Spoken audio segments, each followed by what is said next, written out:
on, everybody? Welcome to episode 65 of the RXP podcast. Of course, this is the podcast where three working professionals talk all about our love for movies, TV shows, and video games. Today, of course, my name is Matt, and I am joined by Alex. So I don't know when this episode will go live for the public, but as of recording, Szechuan sauce has returned to McDonald's.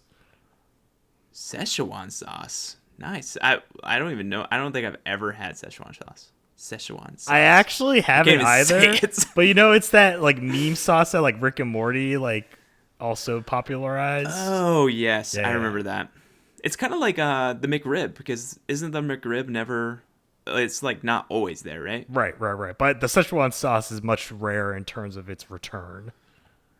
So if this was an item that you would pick up in a video game, would this be like purple rarity or like gold no, this rarity? is gold rarity. If the McRib is purple, Szechuan sauce is the gold rarity.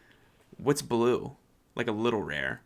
Like Shamrock Shake? Yeah. Like that happens like every March? Yeah, once a year, you know, the seasonal items. And then your basic is like the everyday, you know, like the McDouble just or the the chicken nuggets yeah. or something, you know? Yeah. Oh, yeah. And Tiffany's here. Thanks, guys. Moon Knight is great. Oh, did you watch the first episode? I did. I forgot to check with you. You did. First thoughts. Did you like it? Or no? I very much enjoyed it. I'm looking forward to the rest of the season. It's a little bit different than what I thought it would be. Alex, have you watched it yet? I have not. I'm kind of saving it, you know, for a later time to, you know, binge it all together. Gotcha. Yeah. I kind of, it was one of those episodes where I kind of just wish the second episode released at the same time, because it just left me wanting just more. I was into it, though. I was like, this is all I need. I liked it. I'm excited. I liked it. Yeah. Yeah. It's very horror. Like, there's a lot of horror aspects to it, which I didn't expect. I also have not heard anything about it up to this point. So anyway, this is not what we're talking about today. You know, not McDonald's. Maybe a surprise to you. We're not talking about McRib or Szechuan sauce. The saucy Moon Knight takes. Yeah. Ooh, yeah, saucy. But we will be talking about a topic that we'll just, we'll talk about later. But first, it's been a while since I have hosted a variety game segment. I feel like Alex has definitely taken the helm for a variety game segment quite a bit recently, and I have been slacking, but I'm back at it. We're going to have Tiffany versus Alex and a game that I like to call You Know the One. So You Know the One is I'm going to read off to you all a terrible description of a video game, and you are going to guess what video game that is. Are you guys with me? Are these custom descriptions, or did you find these somewhere? I found these, and thank you for pointing that out. I found these on Games Radar. They had an article back in 2014, so you at least know that it's not anything new. They published something in 2014 of like 50 terrible game descriptions that they made up for these games. It was actually pretty enjoyable. You guys should check it out. But I picked a few of them, and we're going to test it out. And I can't tell if Tiffany is just frozen on my screen or if she's gone. She is gone. She might be gone. Based on her general message. So I'll cut this out. Keep recording. Yeah. Well, we could just talk for a second, Alex. Sure. Let me tell you, I have done nothing but play Elden Ring for what seems like forever, because I have gone and just continue to play Elden Ring, and I feel like it seems like forever, because every time I'm on PlayStation, I see that you're on another game. Like you play Gran Turismo, you played Horizon, you had a little bit of Ghostwire now. Like what have you been doing? Yeah, so wait, are we keeping this in the recording? Or am I okay, we'll just go with it, man.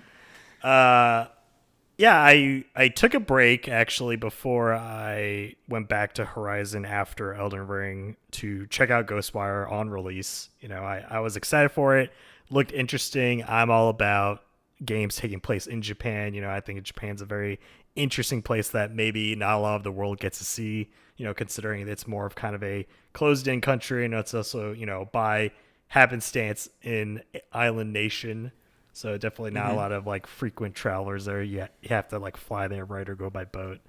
And yeah, I think Ghostwire definitely has a lot of interesting design choices, but mostly it comes down to a game that I think is all about its setting and the folklore it explores, because it does a lot of, Japanese folklore in terms of spirits and ghosts and kind of that type of like haunting nature of what the afterlife means kind of for Japanese culture.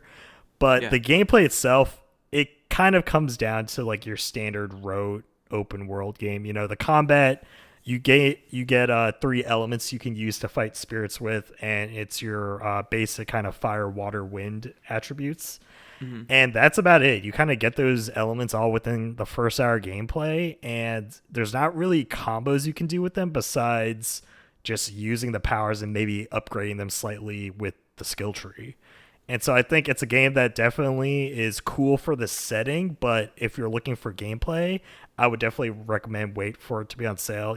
Actually the gameplay itself has also kind of turned me off a little bit because of how, I guess, samey it's already starting to feel, even though I've only played for a few hours.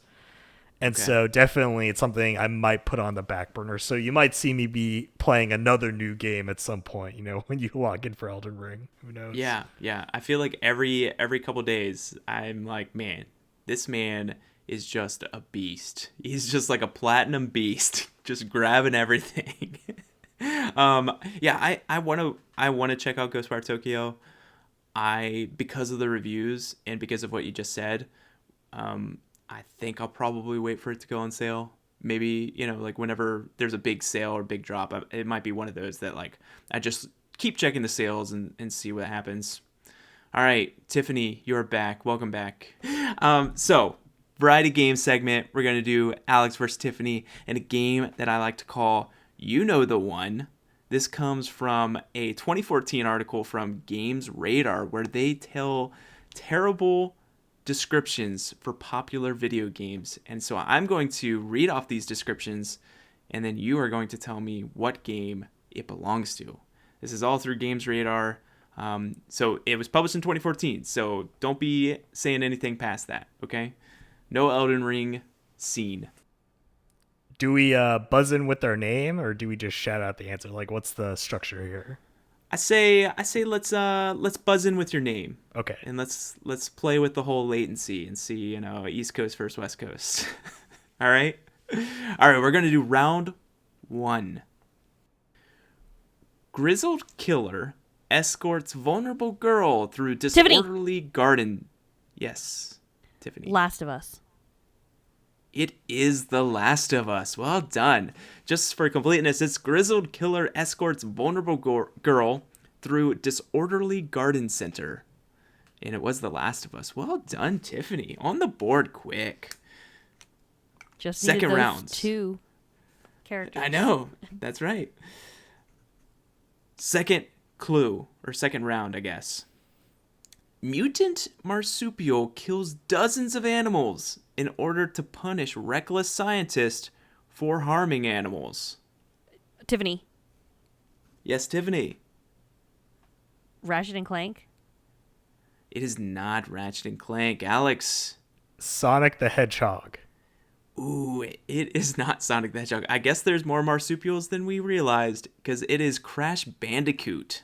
Crash Bandicoot. Okay. The key was punish a reckless scientist for harming animals. Actually, now that I think about it, is a hedgehog a marsupial? I guess not.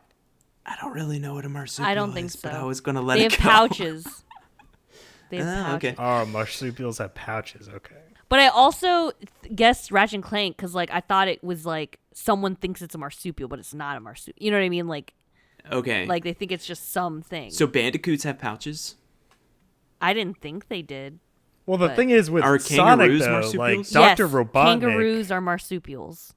Dr. Oh. Robotnik in the first game was about catching animals. Like you freed the That's animals true. at the end of every stage. So that's what I thought of. That's true.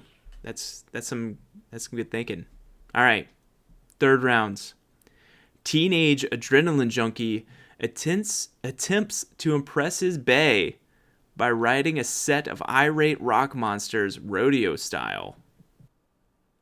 Was Bay a term used in 2014? Oh yeah. Oh, it totally Yeah. was. Wow. When I read this description, I was like, okay, we're showing 2014. I feel old now. Do you need me to redo it? Sure. Reread it? It is teenage adrenaline junkie attempts to impress his bae by riding a set of irate rock monsters rodeo style. Is this Tiffany? Yes. Shadow of the Colossus. It is Shadow of the Colossus. Well done, Tiffany. I've never played it, but I was like, I get like that's exactly what I think that game's about. Like that's exactly what I know about it. I don't think All right. the monsters are irate though. I think that's part of the bad description. It's like you're the one that's like going and like killing these things in their natural habitat. Is it one of those games where at the end of the game you're like, am I the bad guy? Kind of. Is it one of those I games? think it's open Kind to of? interpretation, but that is an interpretation that you are Okay. doing a very bad thing. Interesting. All right, Tiffany, if you get this one, you clinch it. This is round 4 of 5 that I have prepared. And it goes. A highly evolved Jawa tries to escape Tatooine, but ends up on Hoth. This description just kills me. I mean, Tiffany. Yeah, Tiffany. It's 2014. I'm gonna just say,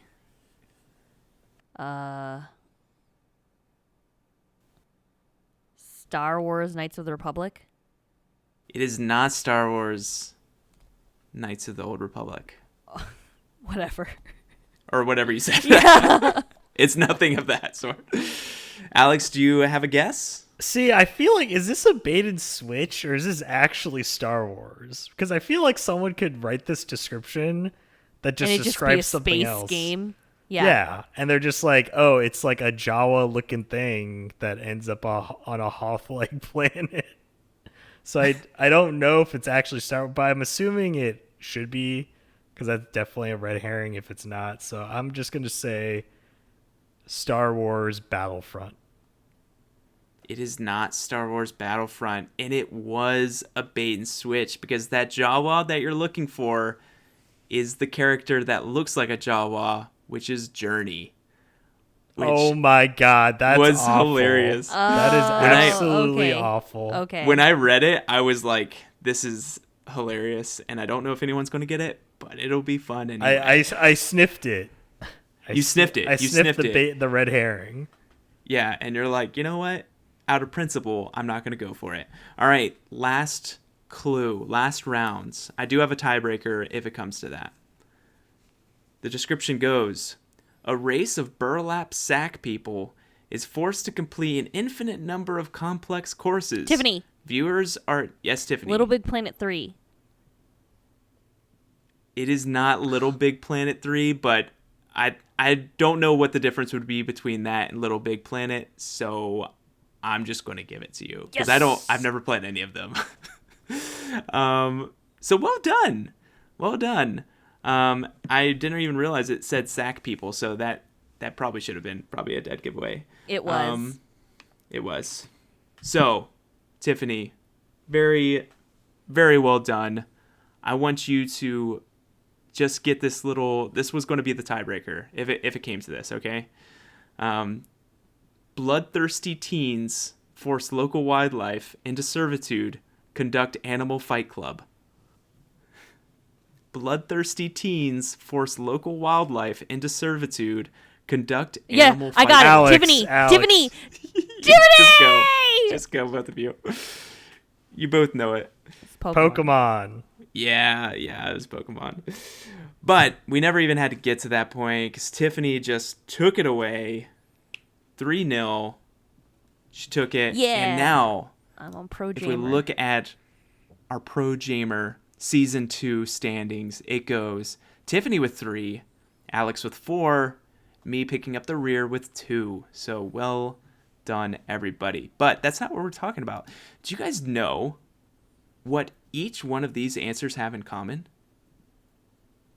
Between The Last of Us, Crash Bandicoot, Shadow of the Colossus, Journey, and Little Big Planet may have in common? Were they free on PlayStation at one point or another? Who knows? But they might be part of the over 300 my or 700 God. games that are offered with the new That is PlayStation a Plus tiers. Stretch. Oh It's my a God. huge stretch. But how do you make a game otherwise? Except by stretching it. So, of course, today we're going to be talking all about the new PlayStation Plus. This was codenamed SPARTAcus, which is a fantastic name. And they said, yes, we have this great name. And you know what? We're just going to go with the old faithful. We're going to just keep it PlayStation Plus and make it into 3 tiers.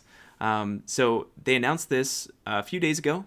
And we're going to talk about it because this is some big news. This potentially can be some changing news for PlayStation. This is, of course, kind of combining both PlayStation Plus and PlayStation Now, which I don't think any of the three of us have ever subscribed to PlayStation Now. Have you guys ever subscribed? Okay. Never have. So it has PlayStation Plus Essential, which essentially is just PlayStation Plus, right? I guess. It's the same monthly cost, same thing. You get like those free games every month. You can play online, all that jazz. You have the PlayStation Plus Extra, so it has all what you see in the Essential tier, but it also adds a catalog of about 400 of PS4 and PS5 games. That could be first party, that could be third party, all these types of things. But then PlayStation Plus Premium, which has everything, it has an additional 340 very specific games added onto that 400 games found in the Extra. The Premium has all those. That includes PS3 games, which are available via cloud streaming.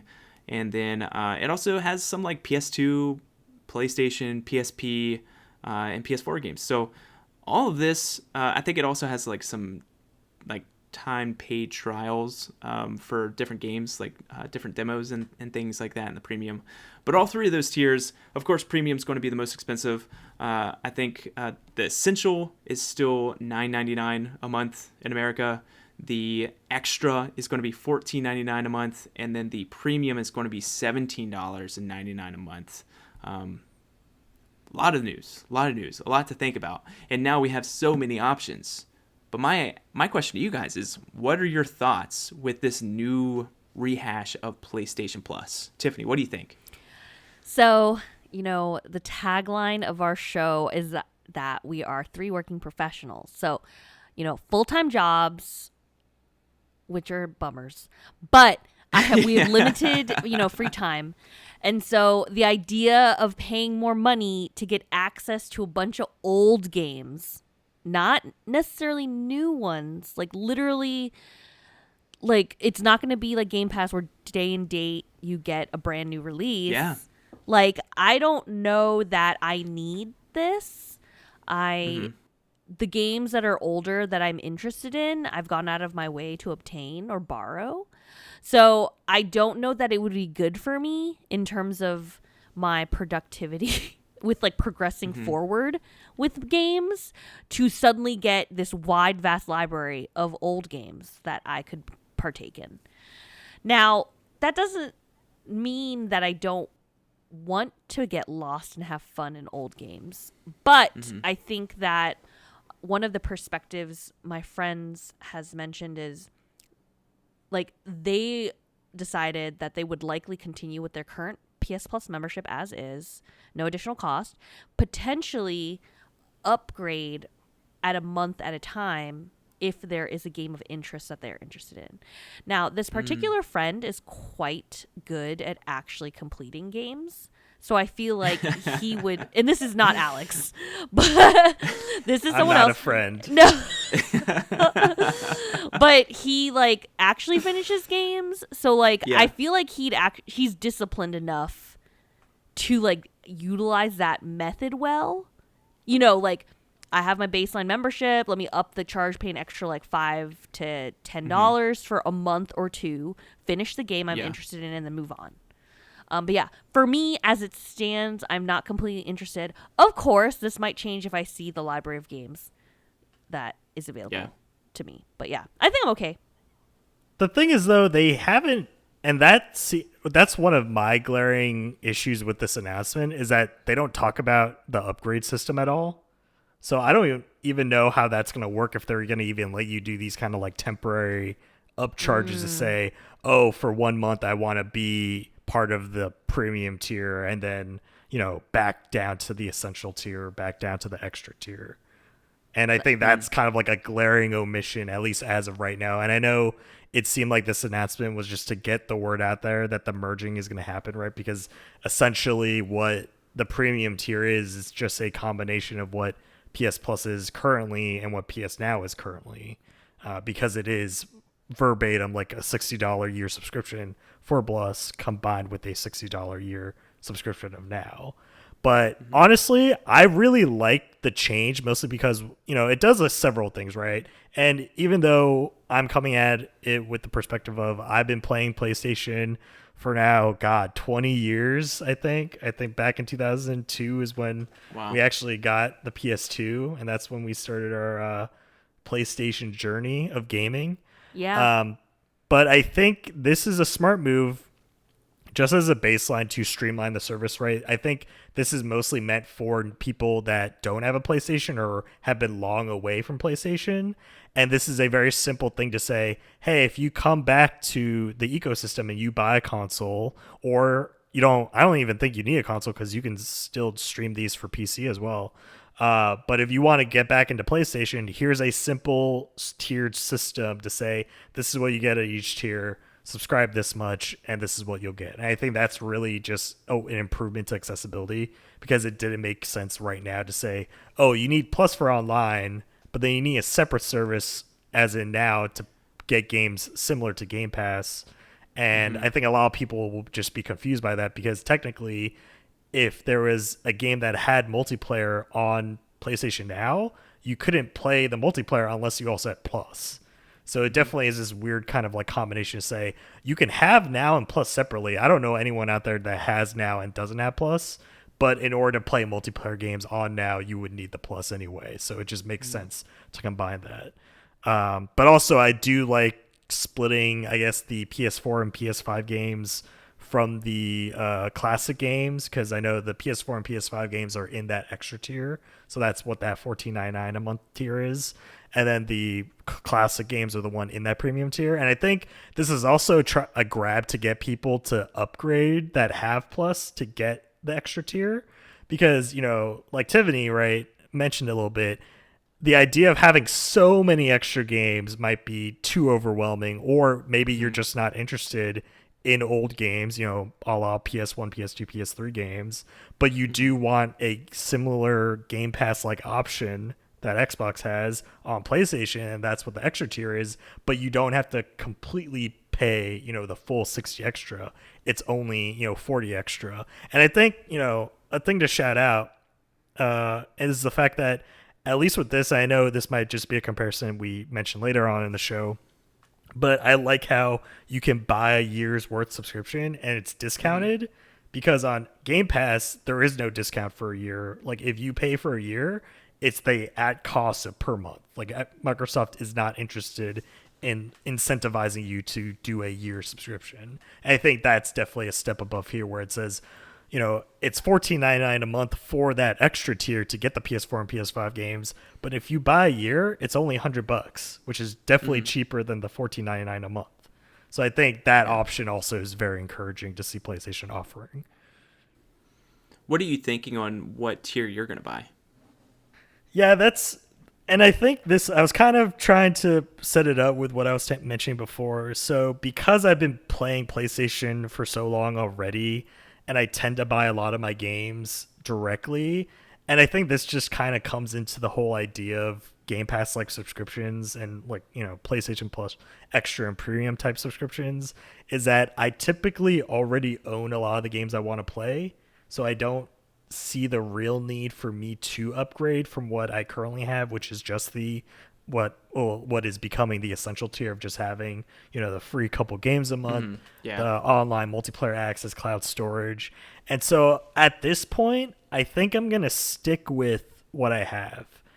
And not upgrade, mostly because, and Tiffany mentioned this too, I need to see the catalog. I need to see what's on there. Yeah. Odds are, though, I've probably played most of the games I want to anyway, so I don't know if there's any real incentive for me to upgrade to play things that I don't own already, because I've probably already played them. So definitely, at least for what I would classify as the hardcore like myself, I don't see that big of an advantage, at least for that tier. In terms of older games, I think it's a lot to ask for me to double the amount I spend on Plus a year, right? To go from 60 to 120. And it would also have to come down to what older games are on there and what's available. Because as they note, PS3 games, which I think are what a lot of people want to play because they probably skipped that generation due to playing Xbox 360 instead, are streaming only. And, God knows it's only going to be as fun to play if you have good internet. And so for the people out there that don't have access to good internet, I don't think it's going to be that great of a time, because streaming those games, I think it will just be an awful experience. Sad face. Yeah, I'm kind of in the same boat as you all. Like I was PS2, and I skipped PS3, skipped PS4, and now I'm back at PS5. The thing about it is I have a hard time not comparing it to Game Pass, because for me, Game Pass was an extra. It used to be Games with Gold, or just a gold membership. You would have Games with Gold, which was very similar to the PlayStation Plus that we have now. And then Game Pass came out of nowhere, and it was a weird deal. Like, nobody thought that it was going to work, and it was very incentivized. It was like an extra $5 a month if you wanted to. And so I paid for it because it was like great deal, and you get first party games. And then they had a merger. Now it's Game Pass Ultimate, which has both of them together for $15 a month. Like, it's, don't even realize it's leaving my bank. Like, it's something that I will likely, if I'm still gaming, I'll likely never give up my Game Pass, because it is such a good deal. I'm not using it right now. Like, I play some Dead by Daylight. I've been playing some Fortnite. Deal. I have not been utilizing Game Pass of like getting the first party games, because nothing has happened that I want to. Tunic is there. Tunic is on my Xbox Series X because I've been waiting for that game since 2015, but also I'm trying to finish up Elden Ring. So it is just something, that deal, that first party comes day one, and even third party comes day one. That deal is something where I cannot even think about stopping my subscription. This, on the other hand, I'm probably going to stick with just the essential. I'm not someone who has... I want to play PS3 games. I want to play PS2 games. I will not be paying twice as much money to stream those. And we'll get to streaming in a second of what that really means. But I couldn't fathom that. And when the extra is going to be PS4 and PS5, if I want a PS5 game, I'll just buy the PS5 game. If I want a PS4 game, I'll just buy the PS4 game. I don't need to have this library. I have access to a library I can purchase. The problem with PS3 is, if I want to play Sly Cooper on PS3, I can't, because we don't have access to that in the shop. And that really bugs me. And I really wanted the PS3 to be accessible, because it's like, there's one Sly Cooper game I have not played because it came out on PS3. And will I ever play that? Maybe, if they remake it, or if they give away some of these premium packages a month for free or something, to incentivize people to do it. So I was interested in some of the classics, and because it's twice the amount, I don't think I'm gonna budge. I've got enough games to play, and I don't think I'd utilize it. I know myself enough, because I have plenty of gym memberships that I pay for every month. And do I go? No. No. I run on the street. I run all the time. I don't even need a gym. Why do I have it? I don't know. Do you still actually have a gym? Do you actually still have I do have a gym membership. Matt, I used to have more than one. Stop the madness. I actually have a question. What's the street equivalent of the like subscriptions. Like, what are you doing to run in the stream for a game subscription? Nothing. Okay. So is it because that Game Pass is so like the quote unquote measly thing of $15 a month that you've never thought to micromanage that? Out of curiosity, like obviously we're all three of us are working professionals in like STEM fields. So like have you ever thought like, oh, Elden Ring's coming out in February, I'm probably not even gonna log on to my Xbox, maybe I'll like pause the month or something? Like, have you ever thought about doing that? Well, see, when they merged them together, they actually allowed you to upgrade your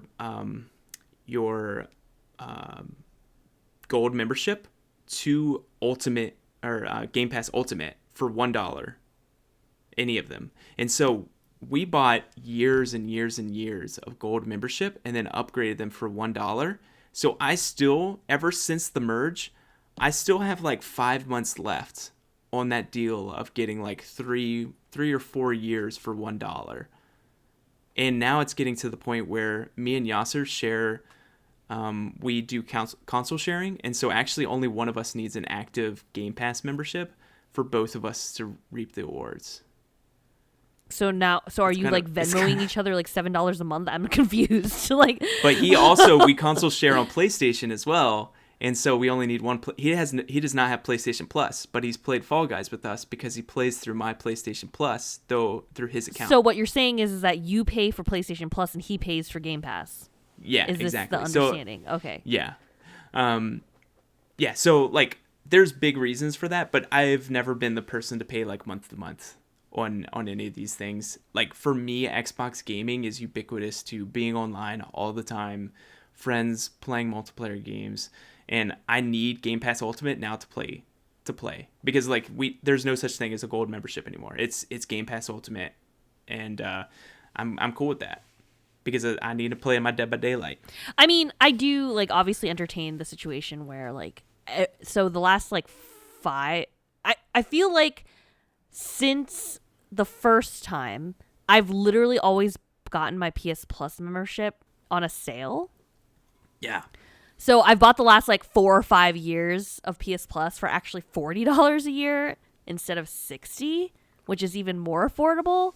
So if there's an opportunity where the library catalog looks all right and there's some, like as Alex mentioned, if there's an ease of like upgrading and grading, if there's a fluidity to the membership sphere, then I might partake in that. Or if there's a deal where they're like, oh, get a year of of the premium or elite for like $60, then maybe I might partake.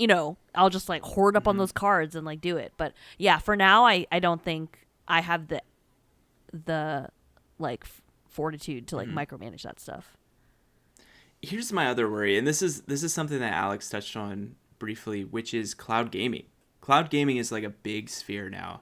It is a great thing for Nintendo Switch owners. Like Nintendo Switch owners they love cloud gaming because it's the only way that they can play games like Control or any like really high fidelity games. Because otherwise I don't think they'd really be able to handle it. Yeah, Matt, I don't think they love streaming on Switch. Well, I feel like it's the only real opportunity for them to play some of those games. Like Control, not happening on Switch unless it's cloud gaming. But for the rest, like PlayStation, Xbox, cloud gaming is kind of ridiculous. I think a lot of this, and maybe you all could speak more to this, because I feel like I still don't understand, but PS3 was built different, and so there's no way for them to figure out to emulate it, or maybe it'll take millions of dollars for them to emulate it, so that's why they have to do cloud gaming. Regardless, all this cloud gaming kind of makes me nervous, and just because I know cloud gaming is not exactly there, because not everyone's going to have high-speed internet, so there's going to be a lot of latency, a lot of lag, and so it kind of limits what type of games that you're able to play fluidly. And yeah, it just makes me a little bit nervous, especially for the games that I really want to play the most, which is PS3. It doesn't make me want to pay double the amount of money for that sort of thing. That's fair. I think with cloud, it's definitely an interesting case because for me, and this isn't necessarily for cloud, but on PlayStation, right, you have the option for remote play. So you can play games running off of your console on another device, whether that's your phone or your PC or tablet. It's possible, right? But it is streaming from your device, which may be in the same household as you, right, to your other screen. And so I've done this a lot with my PlayStation, both my PS4 and my PS5, to my PC, which are both hardwired to the router, right, that I'm connected to the internet on. And so both of these have an Ethernet cable connected to there. And when I've tried to play things off of my PC using the remote play, so it's right streaming from the console to the router to my PC, there's still noticeable latency. And that's running off of device that's on the same network. And definitely games like driving games, racing games, any action games, not to say it's unplayable, but it's definitely not the preferred experience as opposed to playing it natively off the hardware. So when you go to these cloud situations, right, and the fact that the only way to play PS3 games is by streaming over the internet, if I can't play things even on the same network, there's no way it's definitely going to feel great to play, like streaming it from some random server, right, in California or Ohio, or wherever the servers you're streaming to are located. So it's definitely, as Matt mentioned, yeah, the internet's not there, and I don't think it'll ever really be there. I think streaming is definitely meant for certain genres. Like, if you play a strategy game, you don't need fast input, right? Like, you're just taking your turn, you're planning out what you're going to do, and I don't, like, it's not necessary. But if you try to play something like Gran Turismo 7 or something like Returnal, like, I don't really know, because of how demanding those games are about being precise, being responsive immediately, right, to something happening in the game. I don't think it'll just be a fun time, like, regardless. Yeah, it's I don't know. It just doesn't put a great taste in my mouth when it's going to be double the price for a quality that's not there. Because PlayStation is quality. PlayStation, time and time again, like a lot of their first party, they're bangers. And I've really enjoyed my PS5, and it would just feel weird to go back in time and really have it stutter on Sly Cooper. You know what I mean? Like, it would just feel so strange. So one other thing that Alex actually brought up earlier today in one of our group texts is actually that Game Pass is bringing a family plan, which now this is 2 people, like, because Nintendo started a family plan, right? Yep. Now Xbox is getting on the thing. Do you guys think PlayStation would ever get in on this family plan? I don't think so.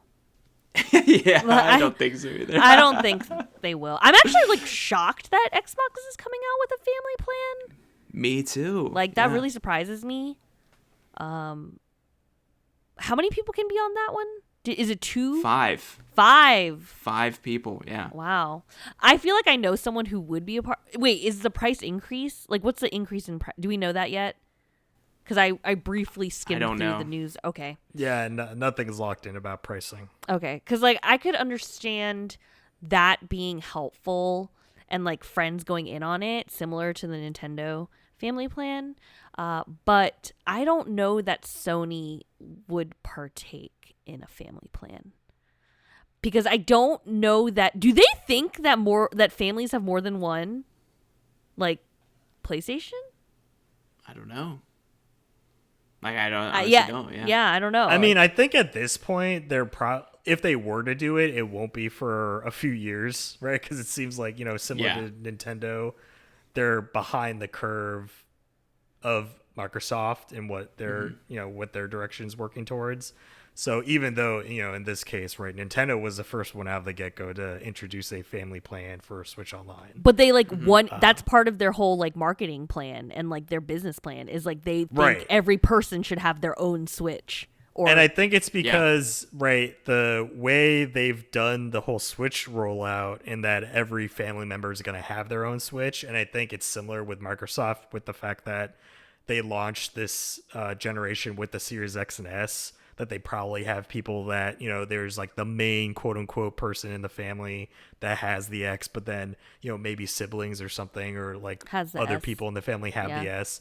And I think Sony could get there, even though they don't have different SKUs, like, Microsoft and Nintendo, mostly because, right, there's still, over 100 million PS4s out there. And this is, right, plus spans both PS4 and PS5. So I think they're probably looking to say, we could do this because we still have that PS4 install base and a much smaller PS5 install base, but there's probably families out there that have at least one, if not both.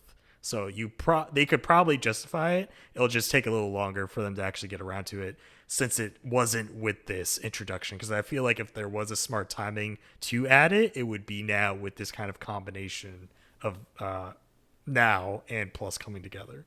Mm-hmm. It's funny that Xbox kind of was like, oh, you just announced these tiers. Awkward. I was just about to announce this family plan. Which these things take months and months and months to like happen. So I'm pretty sure Phil Spencer's not just like, all right, hold, right, publish quick, yeah. Publish it. So interesting stuff.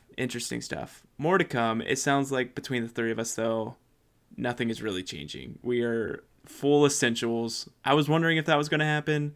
But yeah, at least they give us, I do appreciate that they're not making us go to a more expensive tier.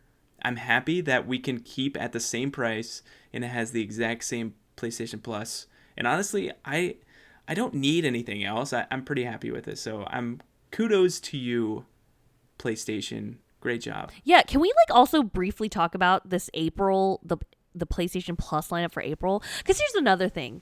I get online play and I get a couple games a month, right? That's all I need. I'm happy with that. So in April, the PlayStation Plus games are Hood, Outlaws and Legends, SpongeBob SquarePants, Battle for Bikini Bottom, Rehydrated, and Slay the Spire. Now, Slay the Spire is an excellent game. I love this game. What I'm sad about is that I bought Slay the Spire on PlayStation, but I was debating about buying it on Switch. So now I'm sad I didn't buy it on Switch so that I could have it in two places. That's my only regret. But I'm really excited for other folks to check out Slay the Spire. Matt, Here's my question. Okay. I have a question. You know that I am not into card games, deck building games. Yes. Right? Yes. But I've been reading on Reddit talking about this, and people say that this is a great game for people that usually aren't into deck building games. Would you agree with that? I would Do you think I would enjoy it? Well, okay, those are two different questions. Okay. That's a good point. Those are two different questions. I do agree that this is a great deck building game for folks who aren't normally excited by deck building games. I think you might like it. I don't want to say that you're going to be like, this is the one, because if any deck building game is going to be the one, I think it would be this one. But Matt, what was your feelings on the Witcher on Gwent? I loved Gwent. Alex, like that. Is this like Gwent or is this not like Gwent? No, this is not like Gwent. Gwent is very interesting in that it's a mini game in The Witcher. Yeah. And even as the mini game in The Witcher, it has very strange mechanics that are unlike any other traditional deck card building game. Because it's kind of a points-based system where it's, I just need more points on my side of the field to beat you for this round, and I need to win 2 rounds out of 3 to defeat you in general. Okay. There are cards that influence the cards on your opponent's side of the field, but it's not like a direct kind of combat thing. Things aren't like fighting each other. You're not like, I guess technically you're dealing damage, but it's hard to compare to Gwent. But I would say from a simplicity standpoint, these strategies you need to realize or kind of think of in Slay the Spire are simple enough that I don't think it's as daunting as traditionally deck building games are. So I think maybe that's where the kind of accessibility comes into play, because it's very clear that, each of the classes in the game kind of have like a few potential builds you can focus on. And so it's not daunting for someone that isn't used to building a deck, to not be able to get over that hurdle. Yeah, and Matt, and really my biggest sell on this is that you pick a character to play through the Spire, and each character has a base deck. And you just start with that, right? And so in the beginning, you're just like, okay, let me just play with these cards, and you learn the mechanics of that. Every time you beat a level or like a room, you get a chance to add a card to your deck. And in the beginning, you're like, this sounds good. Like, you're literally like, I don't know, like this one.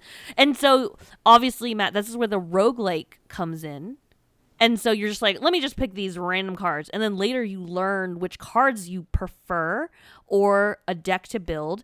Obviously, there are strategies to this type of game. However, Matt, I go with my heart. You know, I go with the heart of the cards. So, like, when I find a card deck build that I like, I go after it. I don't care if I've lost like 18 times with this build. I'm going to be like, there's going to be one time that this build works for me. And guess what? It only takes one. It worked. So, yeah. I think it's worth checking out, especially since it's like 100%. It's free, so I 100% recommend checking it out. I'm pretty interested in that Hood game. Explain to me what that one is. I'm confused. See, I don't completely understand what it is. But I think it's PvPvE. So you go into a match and you have like an objective you have to do, and there's like enemy AI like in the area. But then at the same time, there's another group of players that also have an objective to do in the same map.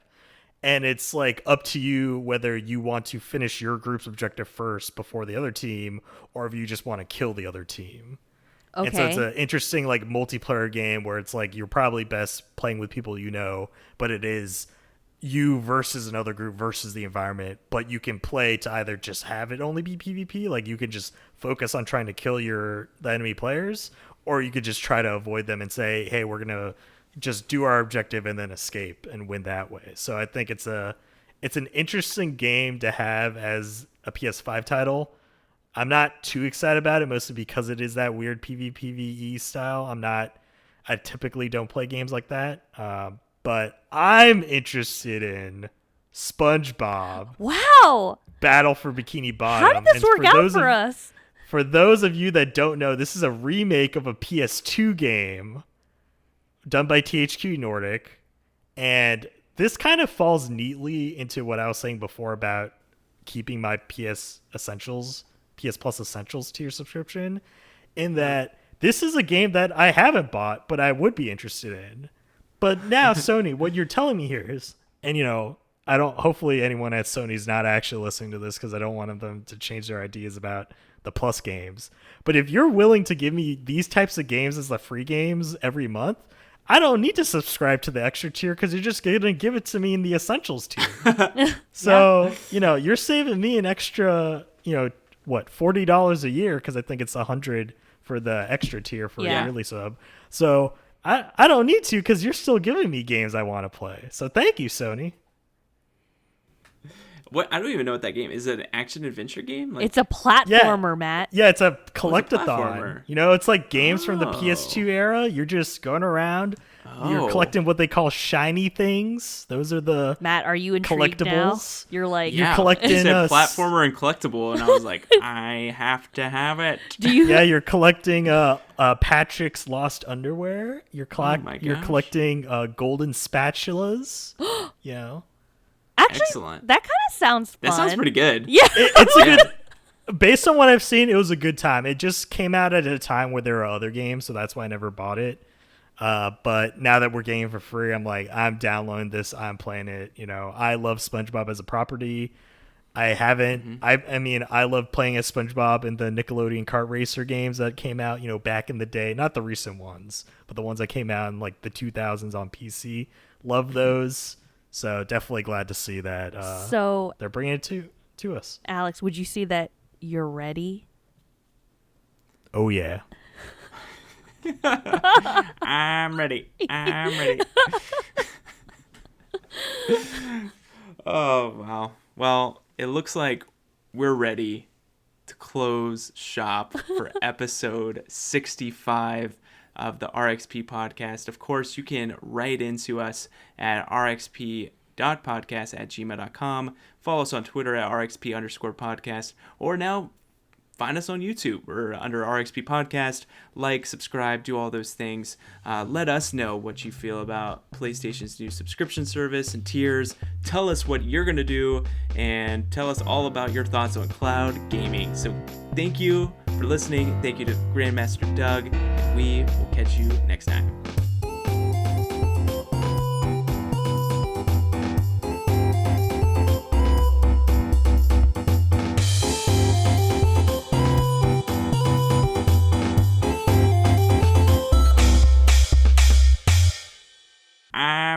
I'm ready. I'm not a friend.